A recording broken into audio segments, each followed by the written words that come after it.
prayer.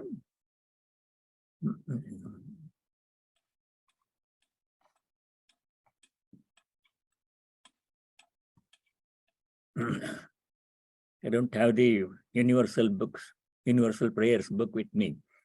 So I'll just chant the prayer from an Upanishad, which we are familiar with. Om apyayantu mamangani vak pranaschakshushrodram athabalam indriyani cha sarvani sarvam brahma upanishadam maham brahma nirakuryam mama brahma nirakarot anirakaranamastu anirakaranam me astu tadatmani nirateya upanishatsu dharmaste mayi santu om shanti shanti shanti. Om.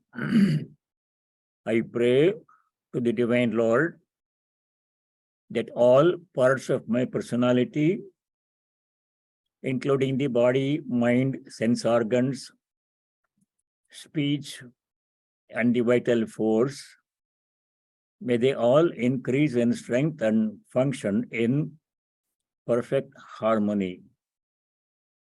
This whole cosmos creation, visible to the through the sense organs, is nothing other than the ultimate reality called Brahman in the Upanishads. May I not reject this truth. May I accept this truth and proceed to realize it, experience it in my life with due dispatch.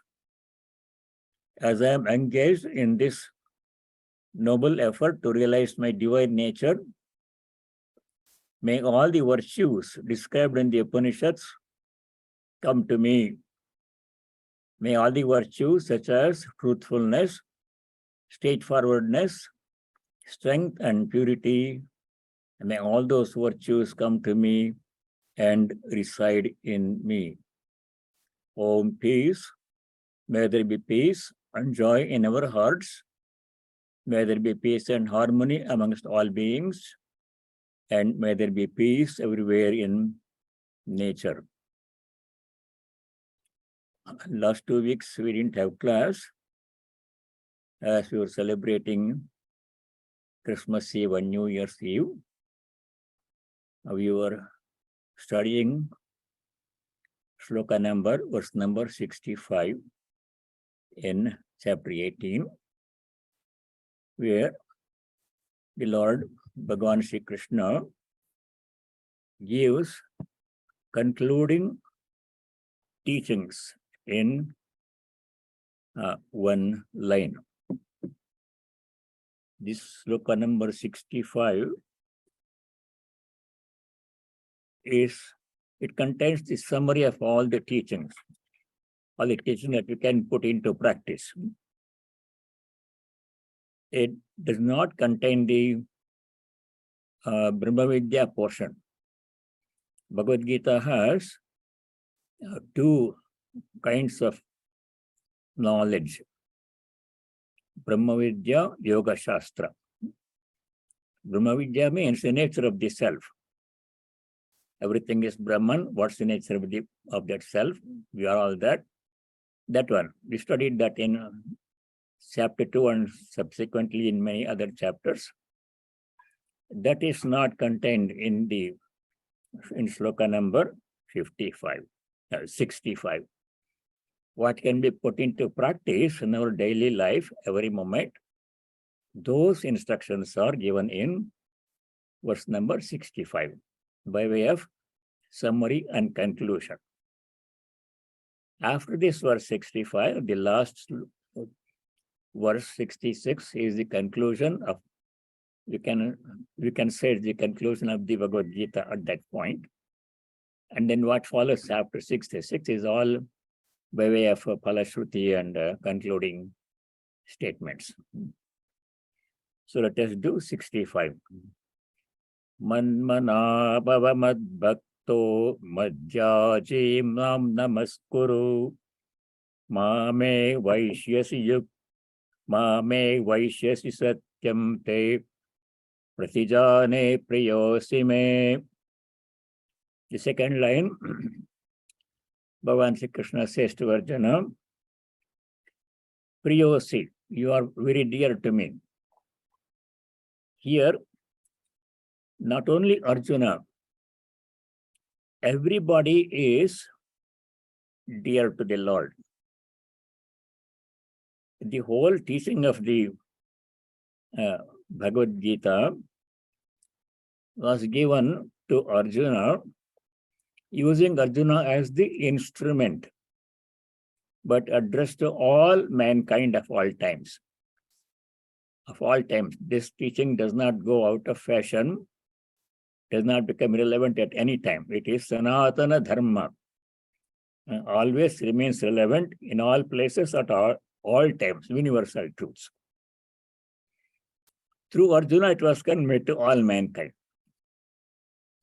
But there has to be someone, he cannot address all mankind at the same time, because they are not all there always present at the same time. So Arjuna was used as the medium. Arjunam nimitti kritya, like this commentary says. Nimitta means an instrument. Arjunam nimitti kritya. The teaching was given. And the summary is given in terms of 4 instructions only. All the instructions given earlier were reduced to just number 4 instructions only. And they can be and have to be put into practice every day in our lives if you want spiritual illumination. Even for success in worldly life, these teachings are to be put into practice. So let us see. When you see the first line of verse 65, you may remember that the same line came earlier. Remember where? Exactly same line. Manmana bhava madbhakto madhya jemam namaskuru. Chapter 9, sloka number 34. Same first line repeated here. Repetition of the instructions given earlier. That's what chapter 18 is. Manmana bhava, madbhakto bhava, madhyaji bhava, mam namaskuru. 4 things are given. If you do these 4 things, what will happen is mentioned in the second line. Mameva eshyasi. Eshyasi means you will come to me alone. Mameva eshyasi, you will come to me alone. Our destination is the Lord, God. You may think that this world is our place, we'll live here forever, and we plan to live for a long time and building homes and making arrangements as if we are going to be here forever. No, this is not our world. This is not our place. We are here only as a traveler, pauses, stops for a short time in a traveler's inn. This world is not our place. Our place is with the Lord. Our true abode is with the Lord. But we have studied before in earlier chapters. Tatah padam tat parimargitavyam yasmin gata nanivartanti bhuyaha. Chapter 15. Verse number 3 or 4. 15. That padam means the supreme abode. Parimargitavyam, that has to be sought after. By reaching which we will not come back to this domain of ignorance once again. Yadgatva nanivartante. Tadhama paramam. Paramam dhama means supreme abode. Mama, that is my abode. That's where we all belong. We all came from him, and we are here for a short time to work out our karma, prarabdha, work out our desires and everything. If we didn't have them, we would not be here at all in the first place. We would not have been born at all. But we are departed from our true abode. This is a departure. Where we are now is not our place. Our place is with the Supreme Lord. Paramam Dhama, Supreme abode with Him. You have to go back to Him. He is our destination. So that's why he says, Mameva Eshyasi, you will come back to me alone. There is no other place where we can go. No matter how long we try to postpone this journey and stay here longer and longer, thinking this is the good place, we have to go back to Him, our own abode. Mameva Eshyasi. Satyam, this is the truth. Truly, He promises. Te pratijane. Pratijane means I will promise to you. Pratigna means promise. The Lord says to Arjuna, I promise to you because you are prior to me. You are dear to me, priyosti. What He is promising? If you do these instructions, you will come to me alone. So that is the importance of this, these 4 instructions. Now let us see what these instructions are and how we can put into practice in our daily life. This is the most important part. How we can put into practice in our daily life these instructions. First instruction, manmana bhava.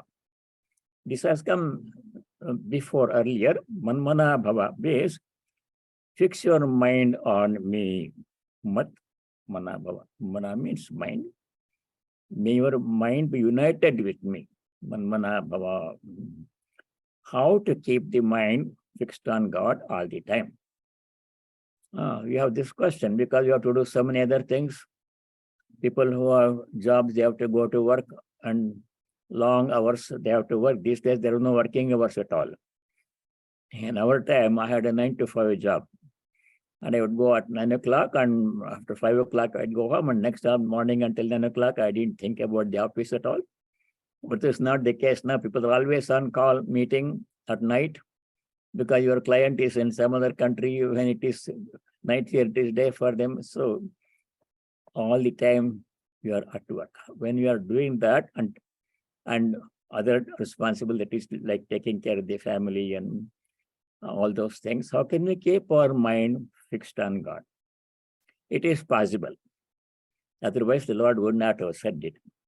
In his teachings, Swami Brahmarupananda Maharaj, Raja Maharaj, the first president of the order, and Sri Ramakrishna's dearest disciple, Manasaputra, he said in his teachings, it is possible. Of course, it requires much effort. It's possible to carry out all our worldly duties with only 25% of our mind and devote 75% of our mind to God. It's a very tall expectation, high expectation. He was able to do it. He was able to keep 100% of his mind on God. Every now and then he would come down to the normal plane and give some instructions. He was the president. He had to give initiation and to do other duties. But with most of their mind was all the time only on God only. He could do that work. We cannot, that's a little bit too high for us. But as much as possible, we have to try to keep our mind on God. Sri Ramakrishna said in his instructions in the Gospel, while you have duties to perform in the world, perform all your duties with one hand, and with the other hand, hold on to the feet of the Divine Mother. And then when the duties are finished, hold on to her feet with both hands. That means a part of the mind has to be kept on God all the time. And with the remaining part, we can attend to all our worldly duties. How is it possible? So many instructions have been given. Earlier in the Gita, in the 8th chapter, Tasmat Sarveshu Kaleshu Mam Anusmara Yudhyacha, chapter 8, the Lord said, Sarveshu Kaleshu, at all times, Mam Anusmara, remember me. Smarana means recollection. At all times, Yudhyacha, perform your duties. We should not say, we cannot say, I'm practicing constant remembrance of God, so I don't want to go to work. That won't work. You have to do your duties. Niyatam kuru karmatvam. Repeatedly, we have been told to do our work. While doing our work, engaged in our work, how can we keep our minds on God? There are some instructions given in the Gita and in other instruction, gospel. For example, whenever possible, repeat the name of God. Sri Ramakrishna said. Many times in the gospel, people ask Sri Ramakrishna, what is the way? Upaiki, what is the way? Then the first thing he would say is repeat God's name as much as possible. Name or mantra, constant japa can be done. As much as possible. With practice, it is possible to do more and more nama japa or mantra japa and do the work also at the same time. Pray unceasingly, the Bible also says. In the Bible, there is a famous instruction in one of the letters written by Saint Paul to a group of people called the Thessalonians, one group of people. There, Saint Paul said, pray unceasingly. This story many of you have heard, the story of the Russian peasant, pilgrim, who constantly repeated the Jesus mantra. So this pilgrim was not a highly educated person who used to read the Bible every day, go to church every Sunday. And he came across this instruction in the Bible, pray unceasingly. How is it possible to pray unceasingly? I have to do other work. So I was asking everybody else how to pray unceasingly. Then he came across a Christian monk, Sanyasi, who was living in a monastery, Christian monastery. And that person, that monk, gave him a mantra. Like we have many, many mantras, numerous, innumerable mantras. They have only one mantra, Jesus mantra. Jesus Christ, have mercy on me. And that story, many times it has come, many of you have heard that one, many of you have read the book, The Way of the Pilgrim, and the Pilgrim continues the way. So it's possible, of course, it requires a lot of effort and constant practice to keep the mind on God. Repeating our mantra or name of God. Second instruction Sri Ramakrishna gave on how to keep the mind on God is to chant hymns in praise of the Lord, describing the glories of God. This can be done in, there are innumerable hymns in our spiritual heritage, very rich spiritual heritage. The Vedas contain hymns like the Rudram, Chamakam, Narayana Suktam, Purusha Suktam, so many, Devi Suktam, so many hymns are there in the Samhita portion of the Vedas. Some people chant these Vedic hymns. There are many, many hymns in the Puranas. There are hymns in the Ramayana Mahabharata. And there are hymns composed by numerous saints in different languages, regional languages, in different centuries. All of those hymns, innumerable in number and in different languages, any of them can be chanted. Many people chant, for example, Hanuman Chalisa every day. Many people chant Vishnu Sahasranama every day. Many people chant other hymns, Lalita Sahasranama. Many people chant Vedic hymns like Rudram and Purusha Suktam, etc. every day, whatever is possible. Chanting hymns describing the glories of God, that can be done. In some parts of India, people chant some part or whole of the Chandi, Devi Mahatmyam. It comes in the Markandeya Puranam, Devi Mahatmyam or Chandi, also called Durga Saptashiti. Like that one, use your choice. Second way to keep mind fixed on God. You can do a variety of things. To do the same thing at all times may be difficult, although some people can do that one. I know one person who constantly chants Vishnu Sahasranama non-stop in a loop, keeps on chanting. Just the background, default. Whenever mind is not doing anything, it goes back to Vishnu Sahasranama. Keeps on chanting all day, all waking hours. It's possible by practice. Chanting hymns and singing devotional songs in any language. And very important instruction is, we don't have to give up the work we are doing. Even secular work, like going to work and doing grocery shopping, cooking, cleaning, taking care of children, driving children to school activity, whatever we are doing, they need to be done. They should not be given up. Nyatam karma kuru karmatvam. Sri Krishna says again and again, don't give up your duties. while at the same time, how can we keep our mind on God while doing our duties? Sri Krishna says in many places in the Gita, when you do any work, do it as an offering to me. The work need not change. The same work we do, we can continue to do. But mentally, how to offer the work to God? Mentally. 1857, chapter 18, verse 57, recently we studied. Chetasa mai sarvani karmani sanyasya. Chetasa, mentally only. Physically, we cannot offer anything to God. In our mind, we should keep the attitude that this work I am doing, whatever work it is, I am offering it to God. I am doing it as an offering, as a service, as worship. As a servant, the service is master. I am doing all these things. Ishwaraya brityaiva sarvani karmani karomi. For the Lord, for the sake of the Lord, for Ishwara, sarvani karmani, all actions I do as a servant. Britya means a servant. That attitude has to be kept in mind. Work need not change. Same work we can do. That way, since we are doing some work all the time, we are always serving the Lord. We are always serving Him. Everything we do is worship of God. Eating is worship of God. Talking, walking, taking care of children, going to office, doing office work, everything is worship of God. This has come many times in the Gita earlier. In the 3rd chapter, sloka number 30, which has come many times, the Lord said, whatever you do, offer it to me. Mai sarvani karmani sanyasya. You are discussing how to do our work and keep the mind on God at the same time. 3:30, Bhagavan said, Mai sarvani karmani sanyasya, dedicating, offering all your actions to me. Only 2 kinds of work we should not offer to God. Should not be done at all. What are they? 2 kinds of work we should not do. Nishiddha karma and kamya karma. So, very selfish activity done only for my own pleasure. Kamya karma.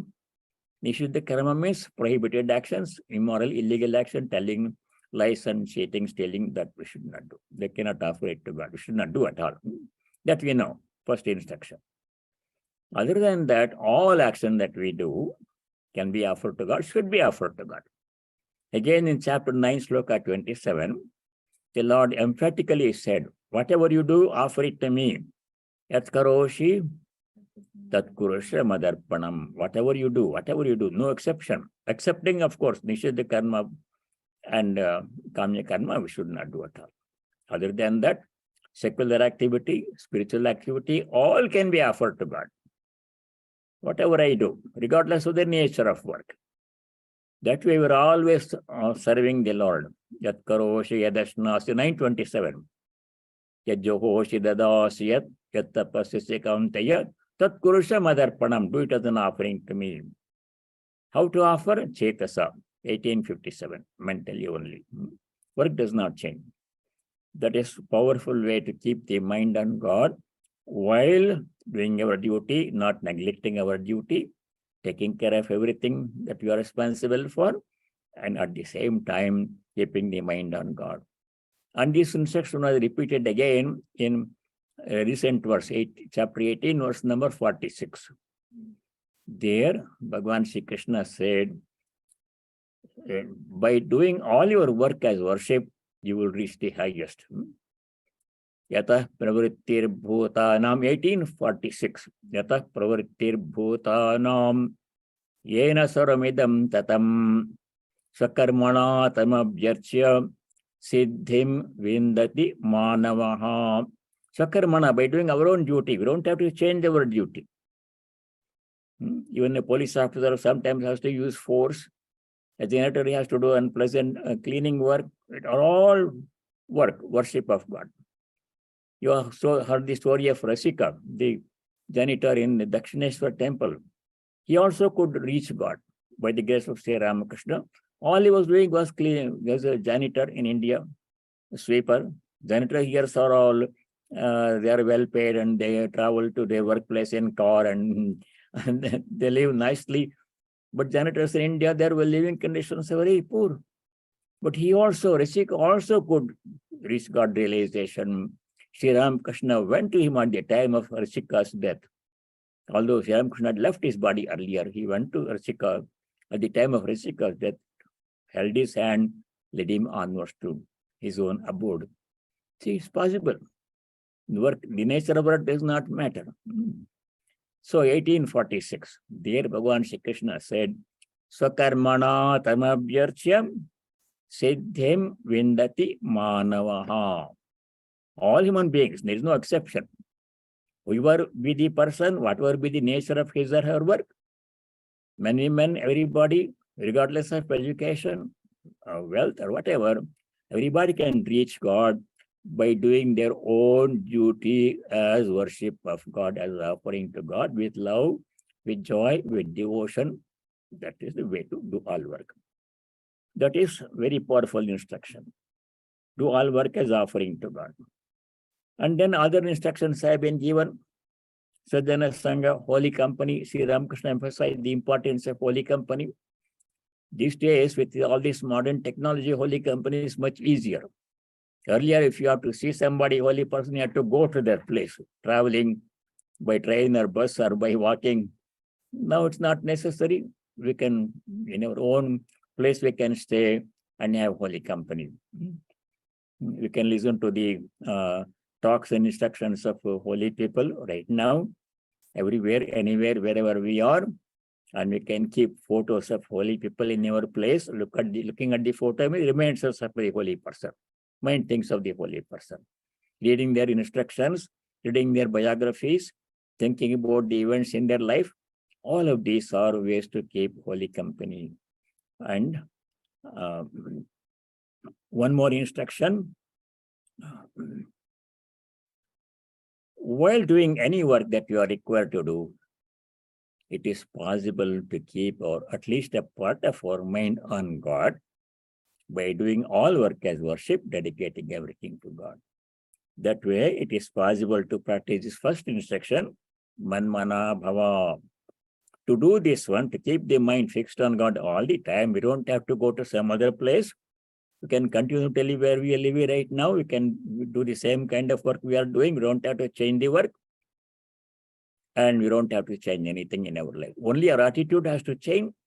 Any work that I do is worship of God with devotion, with love, with gratitude, with joy. We should work whatever work comes to our lot. No work is superior, no work is inferior.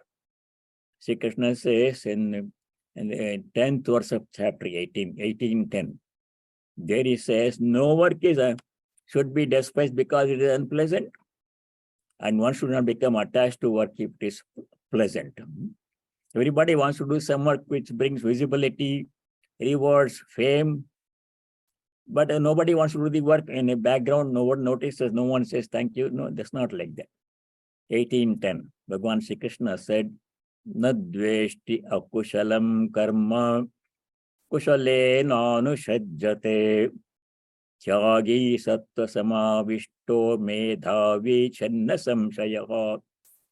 Akushalam karma nadveshti. Unpleasant duty we should not despise. Anything that comes to our lot is holy work, is his worship, if it is done in that way. Kushale karmani na anushajjate. If work is pleasant, we should not become attached to it. I want to keep on doing it. No, I don't want anybody else to do it because I like this work. Not like that. Anything that comes to our lot, pleasant, unpleasant, whether it brings it visibility or not, people say thank you or not, people notice it or not. If it is done nicely, joyfully, with gratitude, with love and devotion, becomes worship, and you're always serving the Lord. You are never separate from him. Those are the instructions on how to practice. The first instruction, manmana bhava. This second instruction, in chapter 18, verse 65, we are doing. Mad bhakta bhava. Mad bhakta means be my devotee. Be devoted to God. Mad bhakta bhakti means Narada, in his devotional aphorism, Narada Bhakti Sutra, many of you studied that one. There the Lord says, true devotion is supreme love for God, without expecting anything in return for our devotion. There are different degrees of devotion. Sri Ramakrishna talks about them as Vaidya Bhakti, Prema Bhakti, Shuddha Bhakti, like that one. Ordinary devotion, all people have, most people have. That means we are devoted to God, but with some expectation from God. I worship God, I go to a temple on Saturdays, and I do Ashtotara, and I do some other puja. In return, I want this one.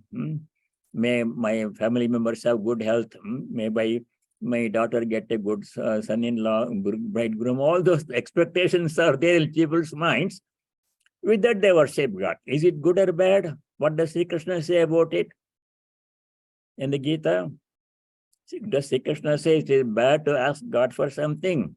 If somebody is suffering from some problem, is it bad to ask God to remove the problem, or is it okay to ask God to remove the problem? What did he say in 7th chapter?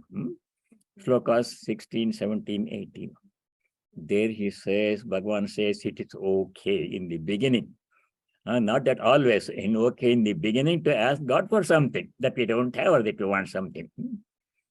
He said in chapter 7, Chaturveda bhajante mam jana sukritino Arjuna. O Arjuna, Chaturveda janaha mam bhajante. 4 kinds of people worship me with different motivations. Different motivations for worshipping God. What are they? Artha. Arti means suffering. Sarvasyarthi Hare Devi Naurani Namostute, we say.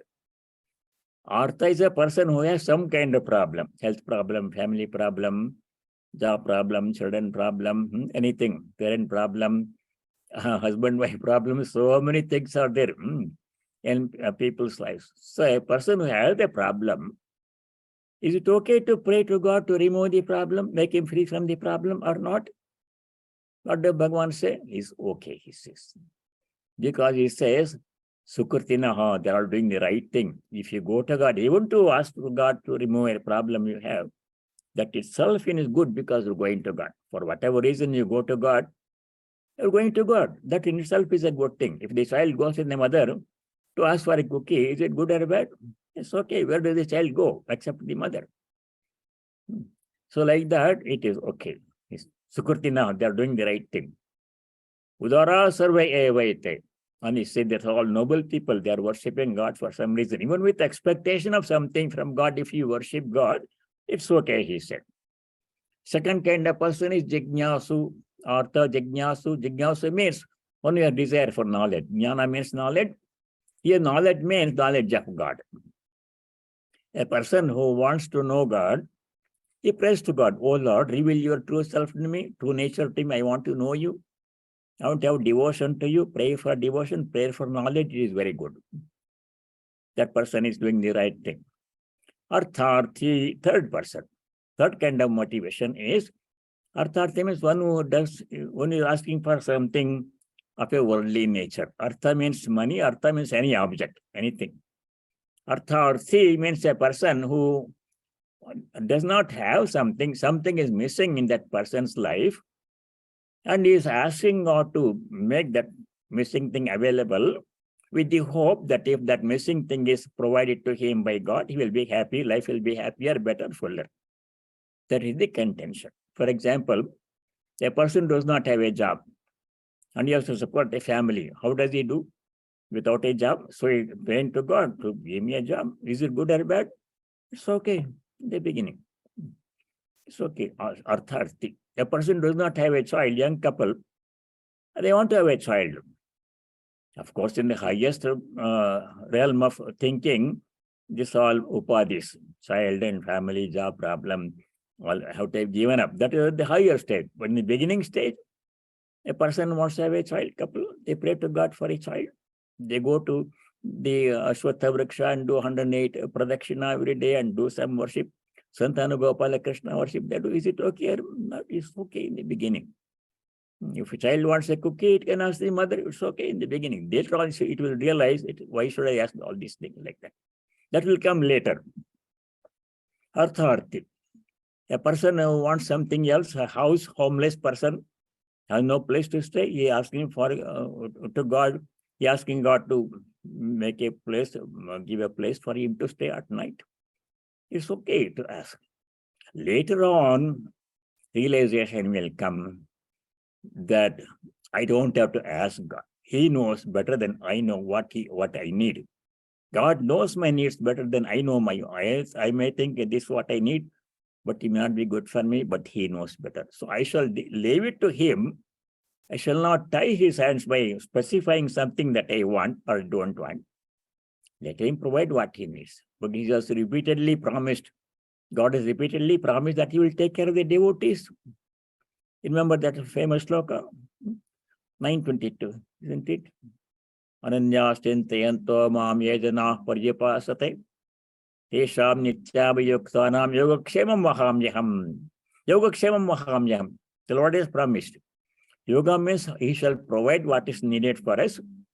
What we need, what we don't have, he shall provide. Kshema means will protect, preserve what we need to keep. Yes, promised it. So why should I remind him? He knows. He, at the right time, when he thinks I need it, he will provide. I don't have to ask. That is Jnani's position, true Bhakta's position. No asking at all. Love for love's sake. Narada describes such kind of love as Parama Prema. Narada defines this love as Sato Asmin Parama Prema Rupa. Supreme love for God, not motivated by any desire for something, not motivated by fear or anything else. Motiveless, pure devotion. Haitiki Bhakti.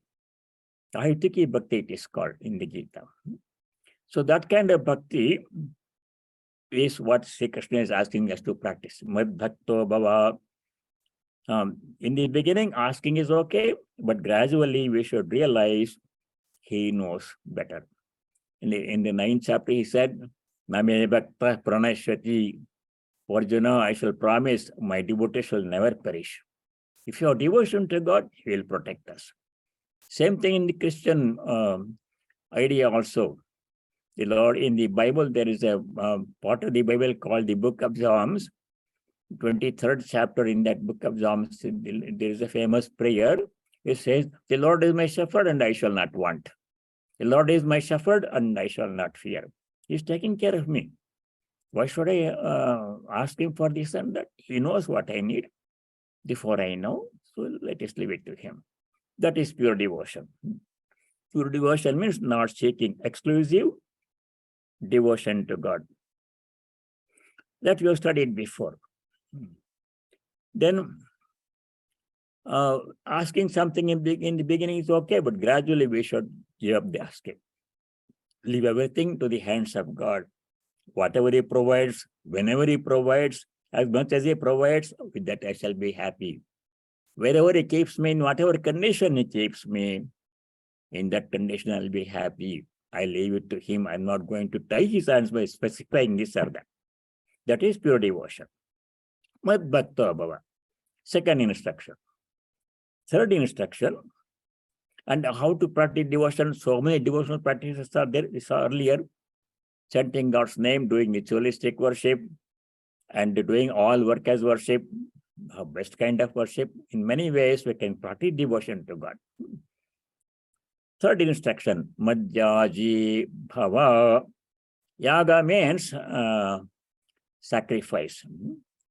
Generally, we understand the word yaga or yajna, Vedic sacrifices. In earlier days, kings and other people used to do Vedic sacrifices. These sacrifices are generally kamya karma, seeking something specific. For example, a Vedic yajna that Dasharatha Maharaja did. The king Dasharatha, he didn't have any children at all. Later on, 4 sons are born, Rama, Lakshmana, Bharata, Shatrugna. But before that, he didn't have children.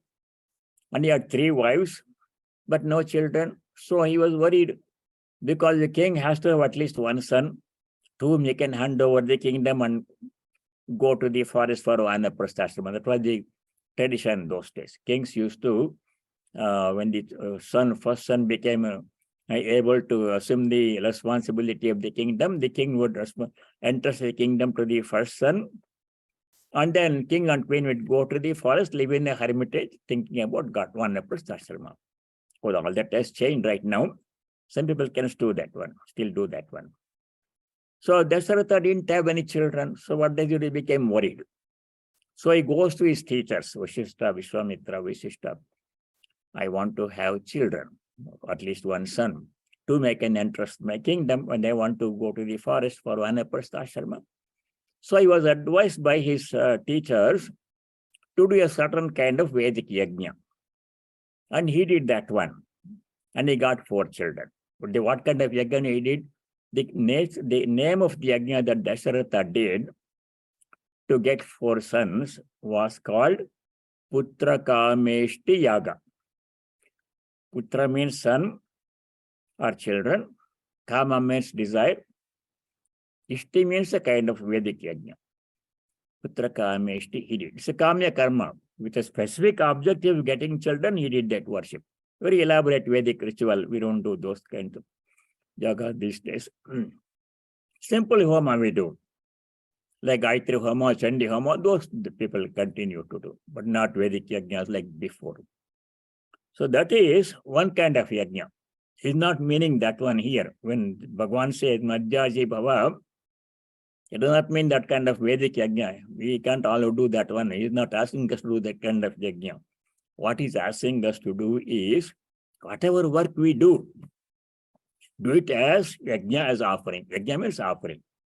In the 3rd chapter, we saw the whole cosmos, nature, depends on giving, offering. Everything is offering to us, and we are the ones who are receiving and not giving people. Everything is, the nature is always giving. We studied that in the Cosmic Yajna in the 3rd chapter.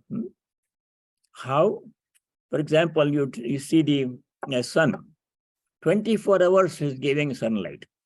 Without sunlight, no life can exist on this planet or anywhere else. Sun is always giving, without expecting anything in return. What can we give to the sun? We do Surya Arghya, all those things we do in a ceremonial way. Trees are giving all the time, round the clock, throughout the year. Trees are giving the most essential thing people need, animals need for supporting life, oxygen. And they're absorbing the carbon dioxide we release.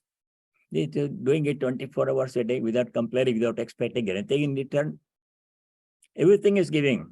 Water, rivers are flowing, rain falls, the sustaining life. Earth produces crops, supports living beings on its surface. Everything in nature is giving. Air is available for us to breathe. Everything we receive. But when it comes to giving, we hesitate. We think so much before giving something. That's why in the 3rd chapter, Bhagavan Sri Krishna said, Ter dattan apradayebhyo yo bhungte stena eva saha. Maybe verse number 12 or 11 in chapter 3. Ter dattan, all the gifts given to us by the gods, by nature, by sun, moon, water, air, fire, warmth, everything we are receiving. And apradaya, we are not returning much of it, keeping everything for ourselves. Now what happens? Such a person is called a stena. Stena means a thief. We should not be like that one. So yaga means performing all our actions as offering, not for selfish reason. If I do something only for my own benefit and stop there, then I am not doing yaga. I am being very selfish. If I do all our activities in a larger context, I'm doing some work, let it benefit everybody. And everybody benefits, I'll also be included in that one. I'll also be one of everybody. If we do the class, so if there are 15 people in the class, everybody benefits, and I also benefit. I benefit more. That's not for myself, I don't do the class. If everybody benefits, I am also benefiting. I get more benefit, doing it as an offering. So in that way, Madhyaji Bhava means whatever work you do it as an offering to me. That instruction came many times in the Gita earlier. Let me sip something. Madhyaji Bhava. So anything, any action that we do purely for a selfish reason does not count as yaga, does not count as yajna. Then I'm being very selfish. In the third chapter, we saw a person who eats, prepares food for himself, not sharing with anybody, not even with animals and crows and birds and dogs. He's being like a thief. So in third chapter, sloka number 9, Bhagavan Sri Krishna said, any action, 3:9, that is not done as a yajna, as offering, is going to be binding. Yajnarthat karmano anyatra loko yam karma bandhanaha. So what is the instruction? Therefore, 3:9, second line, very important instruction. Chapter 3, sloka 9. Bhagavan says,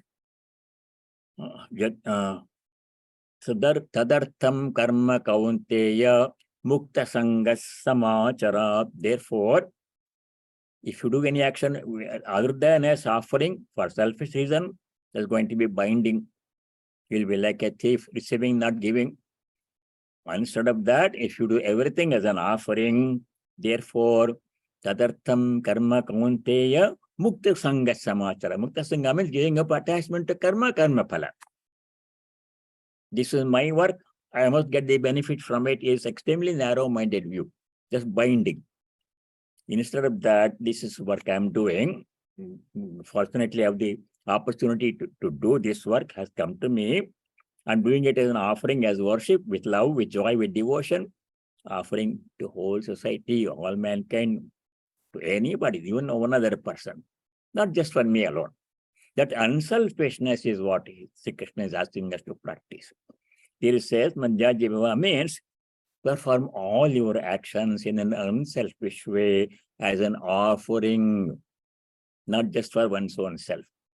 That frame of mind, attitude has to be cultivated. Action need not change at all. Manjaji Bhava. And then another aspect of is giving up attachment to karma phala. That has come in the Gita. For example, in the 12th chapter 12, Bhakti Yoga chapter, sloka number 11. There, Bhagavan Shri Krishna said, Sarva karma phalatyagam tatah kuryatatmavan. Instruction to all people, especially devotees and everybody else. Sarva karma phalatyagam kuru. Do give up attachment to all the fruits of your work. When you offer the work to somebody, to God, then you're no more attached to it. That one. Whatever result comes, good or bad, accept it with equanimity, joyfully, happily accept it. That is the instruction given to us earlier in second chapter onwards. That is Madhyaji Bhava. For example, how it is done in practice, I'll give you. In any family, you look at what the mother does. A mother gives and serves everybody. Serves everybody, her husband, wife, husband, children, guests, other family members, older parents, everybody serves, gives. Finally, after feeding everybody, after feeding the animals, cats and dogs also, feeding guests and everybody, finally, whatever is left at the end, mother will eat. Last person to eat any meal is the mother. That's how a mother practices unselfish giving, always giving. Mother gives. So that is unselfish action. And there is no selfishness in that activity. She does it out of love. Comes to women naturally. See, this particular, one particular pet feeling in me, that women have more of this giving, nurturing, caring, ability to love in an unselfish way, and they will reach God sooner, more easily than men can reach. Because men sometimes have this it's a generalization. Men have this macho, oh, I can do this myself. But women have giving, nurturing, loving nature. By nature, they are like that one. So that's how we have to perform all our actions as offering with love. Not grudgingly, oh, I have to do this. Not like that one. Joyfully, happy to be able to share, to do this one for you. That attitude can be cultivated. It's very nice to do that one. Everything as an offering. because so much we already received from the nature, from God, from other people. This very moment, how many people are helping us to do this class? You don't realize that one. Thousands of people are helping, doing their work this moment, so that we can do the class on Zoom and we can participate wherever you are. All the utility people, electricity people, computer people, so many people are, and the people who build this building, made this nice place available to us and your own homes, and people who made the roads, made it possible for us to travel. All those people are working day and night to make every small thing available to us. So we are receiving the labor, fruit of labor of so many people in many different fields. People who provide the food to us. Food I eat, I cannot grow in my backyard. The cloth I'm wearing, I cannot do in my basement workshop. How many people have made it possible for me to wear this chadar and dhoti and this shirt? And how many people made it possible for me to have lunch? How many people? Countless number of people. From the farmer who goes to put some meal in some other country, working very hard. And person who cooks makes available. Where so much we are receiving. And if we don't give, then it's not the right thing to do. That's why he said, Madhyaji Bhava. Perform all actions as yaga, as yajna, as offering. That instruction is given many times before. Now we go to the last of the 4 instructions in sloka number 65. There Bhagavan says, Mam namaskuru, bow down to me. To me means, where do you find God? Not in photos and images and pratimas and murtis. Any place you see anything or anybody, God is there. Anybody whom you see, you should say Namaskar, Namaste, Jai Ram Ji ki, Ram Ram, Jai Sri Krishna. We say that one, seeing God in that person. Bow down to everybody with love, with devotion, with joy, because see the presence of God in that person, in whom he is not present, in what object he is not present, in what thing he is not present. Everywhere. He himself has become the whole universe and everything. Sri Ramakrishna said again and again that the Divine Mother herself has become the whole universe, everything, living being, non-living being, including wicked people. I want to read one passage. Why we should bow down to everybody. This is the Gospel of Sri Ramakrishna. I just remembered that one. Page 345, I think.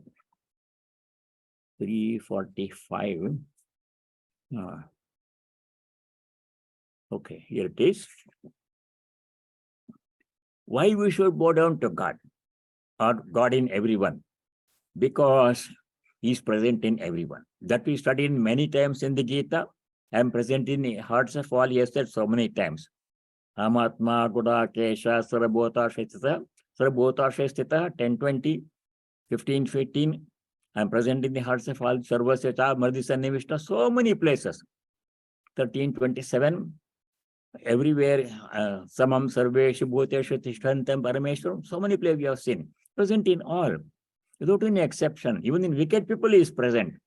Is he present in wicked people? See what I'm going to read here in the Gospel. The Divine Mother revealed to me in the Kali temple that it was she who had become everything. Page 345 on the Gospel.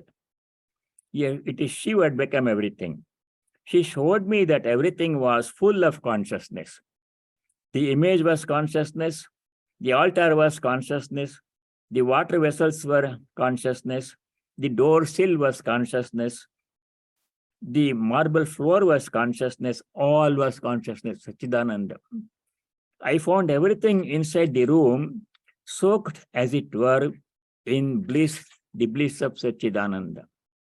I saw a wicked man in front of the Kali temple, but in him also I saw the power of the Divine Mother vibrating. Wicked man does not know anything about God, doesn't want to know. He says, but there is no God. That's okay, leave him alone. We don't need to argue and convince him God is there. But we can see God's presence. We don't have to say anything to that person, get into argument, not necessary. Mentally only we can bow down to God. I saw a wicked man in front of the Kali temple, but in him also I saw the power of the Divine Mother vibrating. That was why I fed a cat with the food that was to be offered to the Divine Mother. the food that was kept for bhog, offering, naivedyam, he gave to the cat. Some other person in the temple watch this and say, oh, this priest is not doing the right thing. He has gone crazy, offering the food intended for God to the giving it to the cat. What is he doing? Complain to the manager. But manager knew, Mathurnath Biswas knew Sri Ramakrishna, nothing happened. So I tell you one more incident. Swami Shivananda Mahapurush Maharaj, Sri Ramakrishna disciple, and he was called Mahapurush because the great person. Swamiji Vivekananda gave him that name, Mahapurush Maharaj, great person, great soul. He became second president of the order. And in his old age, he had a lot of health problems. He used to be in the in Belur in his living quarters. President was to live there, and because of his old age and many health problems, asthma, and he had also a stroke, I think. One attendant used to be with him all the time, around the clock, serving him. So sometimes, every day in Belur now, people stand in a line to see the President Maharaj for darshan. That was also earlier. People used to go to, householders used to go to see the President Maharaj, get his darshan, get his blessings, and they would bow down to him. Even normally we do bow down to senior sannyasis. But before the householder devotees, visitors had a chance to bow down to him, he himself would bow down to the devotees. President going down to the householder devotees. So the attendant, young Swami, he asked him, Maharaj, they come to do pranam to you, seek your blessing. You are the president. Why do you bow down to all those people? Attendant asked him. Then Maharaj said, when somebody comes to my room, I see God himself coming in that form. How can I not bow down? If you say God, won't you bow down? Then what happened was, one night, the Swami could not sleep because of asthma and other things, lying awake. And a cat came to the room, President's room. And the President Maharaj bowed down to the cat. And the attending Swami, young Swami, he was surprised. Maharaj, why are you going down to the cat?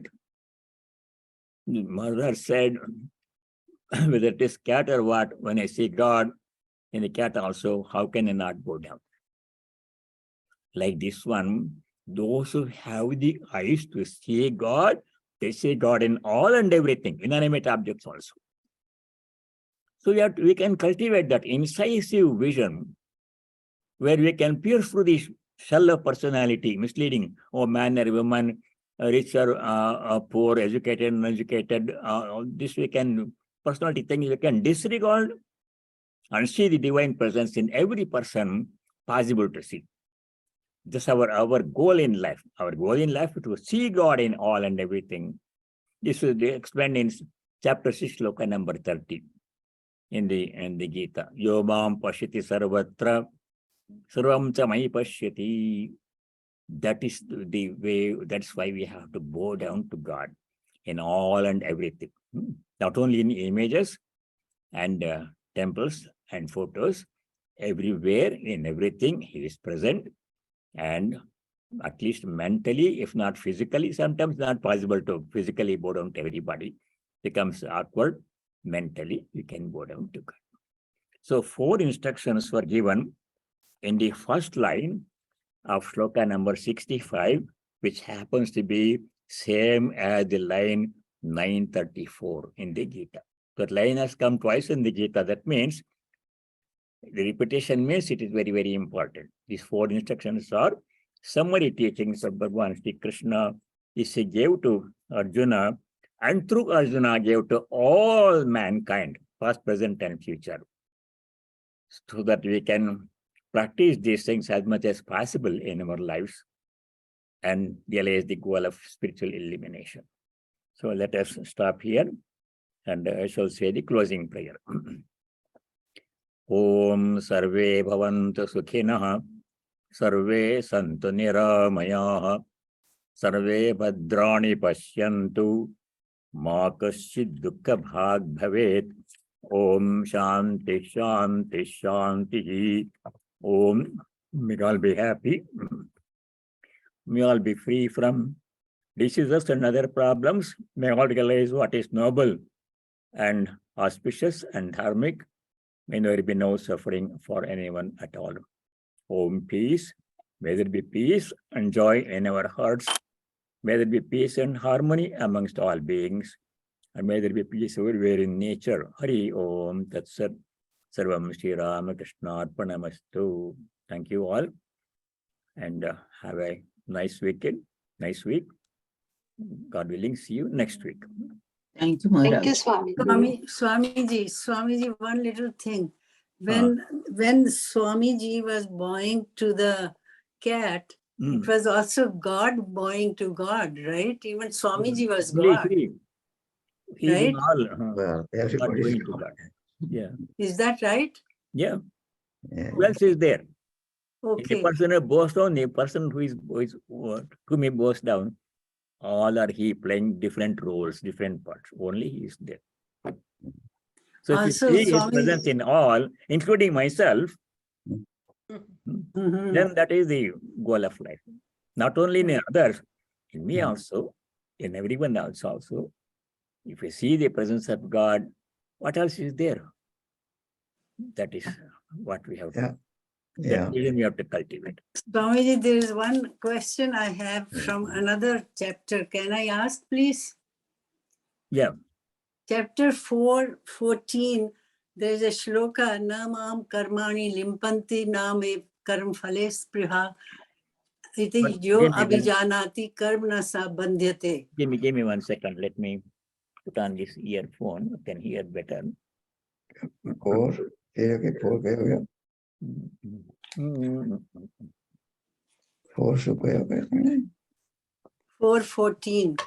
14.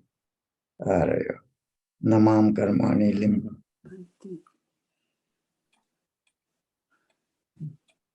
Here.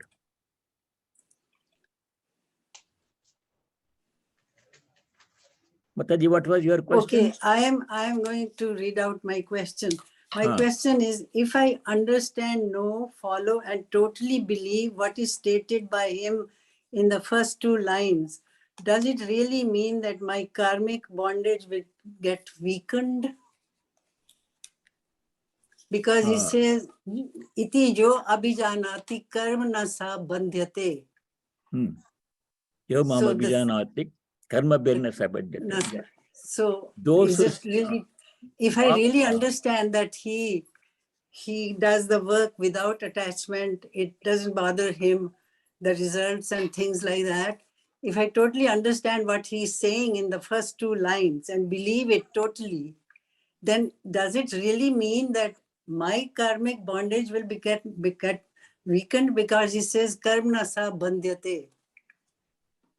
The question was, if I follow the instructions, if I understand, if I believe and totally understand what he is saying and practice, in the first 2 lines. Yeah, practice also. If you put into practice all the instruction God has given, then all karma bondage will be cut asunder. Only then, when you realize God. Until then, we are subject to karma. So we have to realize, not just believe him. You have to practice. Not believing is the one thing necessary, but put into practice every moment. All these instructions. So then, when we realize that everything is divine, see God in all and everything, then there is no karma, nothing. You accept Prarabdha will continue. This is explained in one verse in the 4th chapter. I think it's verse number 34. There, Bhagavan Sri Krishna says, when a person realizes the ultimate truth, all his karma will be dissipated. Jnanagni sarva karmani bhasmasat kurate. It begins with this number, yathedamsi. So by realizing mean by experiencing, right? Just understand. Practice. Experience means tangibly seeing the presence of God in all and everything. Tangibly, as Swami Shivananda saw. If we reach that stage, then what karma can bind us? That's the highest stage. Sri Ramakrishna was able to see God even in the prostitute. Ramani, a prostitute, was walking in the street in Dakshineshwar, and he saw her and he saw the Divine Mother in her. At that stage, no karma, nothing. With Dharma, this, karma, everything will go away.